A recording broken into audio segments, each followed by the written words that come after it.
চলো তোমাদের সাথে এবার শেয়ার করা যাক আমরা ষষ্ঠীর দিন বেরিয়ে কি কি খাওয়া দাওয়া করলাম। আর পুজো মানেই খাওয়া দাওয়া, সারা বছর তো যদিও খাওয়া দাওয়া চলতে থাকে, তাও ভিডিওটা শুরু করি। তোমাদেরকে তো জানিয়েছিলাম আমি বারাসাতে যাব সব ঠাকুরগুলো দেখতে। আর একটা জিনিস তোমরা অনেকেই জানবে, বারাসাত কিন্তু কালী পুজোর জন্যই বেশি ফেমাস। ভালো ভালো থিম ওখানেই দেখতে পাই আমরা। কিন্তু সেই আন্দাজেও যদি ওরা কালী পুজোকে বাদ রেখে দুর্গা পুজোকে এত সুন্দর করে করার চেষ্টা করেছে, তাহলে আমরা এটা ভাবতে পারি কালী পুজোটা কত ভালো করে হবে এবছর। তো যাই হোক, প্রত্যেকটা জায়গার ঠাকুরই আমার খুব ভালো লেগেছে, আর এত সুন্দর করে থিম করার চেষ্টা করেছে। অনেকেই হয়তো সেভাবে ভাবে না, সবাই কলকাতায় দৌড়ায়, কলকাতায় ঠাকুর দেখতে যায়, যেখানে আমিও গিয়েছি। কিন্তু আমাদের আশেপাশে এসব জায়গার ঠাকুরগুলো কিন্তু মানে যারা এত কষ্ট করে বানিয়েছে টাইম নিয়ে, সেগুলোকেও কিন্তু আমাদের অ্যাপ্রিসিয়েট করতে হয়। তো আমি যা যা ঠাকুর দেখেছি আমার তো প্রত্যেকটাই খুব ভালো লেগেছে।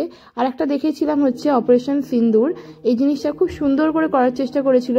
ভিতরে গিয়ে আমি না ভিডিওটা করিনি, কারণ এত ভালো লাগছিল দেখতে, আমি হাঁ করে তাকিয়েছিলাম, ভিডিও করতে ভুলে গিয়েছিলাম। তো যাই হোক, প্রত্যেকটা ঠাকুর তো আমাদের মোটামুটি ভালো লেগেছে। তারপর আমরা চলে গিয়েছিলাম চাপাডালি মোড়ের কাছে ওখানকার ঠাকুরটাও দেখতে। ওখানকার ঠাকুরটাও খুব সুন্দর করেছিল, কিন্তু ফোনে বেশি ক্লিপিংস নেওয়ার জায়গা ছিল না, তো বেশি কিছু ক্লিপিংস নিতে পারিনি। তোমরা যারা বাসাতে থাকো তারা কিন্তু প্রত্যেকটা ঠাকুর দেখো, তোমাদের কিন্তু খুব ভালো লাগবে। তো আমরা ঠিকই করেছিলাম ঠাকুর দেখার পরই খাওয়া দাওয়া করবো। তো প্রত্যেকটা ঠাকুর আমাদের মোটামুটি দেখা হয়ে গেছে, তাই চলে এসেছিলাম খাওয়া দাওয়া করতে। তো এখানে আমরা মোমো নিয়েছিলাম 50 টাকায় 6 পিস না 5 পিস দিয়েছিল।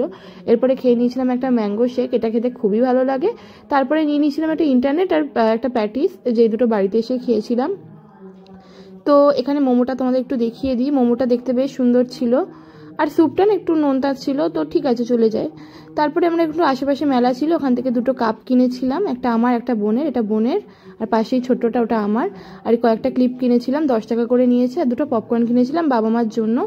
আর তোমরা তো জানো, যারা আগের ভিডিওটা দেখলে, দুপুরে মা করেছিল চিকেন আর ফ্রাইড রাইস, আমি করেছিলাম। তো সেটা দিয়ে রাতে ডিনারটা কমপ্লিট করছি। আর সপ্তমী অষ্টমীতে কোথায় কি বেরোবো সেটাও তো তোমাদের সাথে অবশ্যই শেয়ার করব। আজকের ভিডিওটা এইটুকুই, কেমন লাগলো জানিও, টাটা।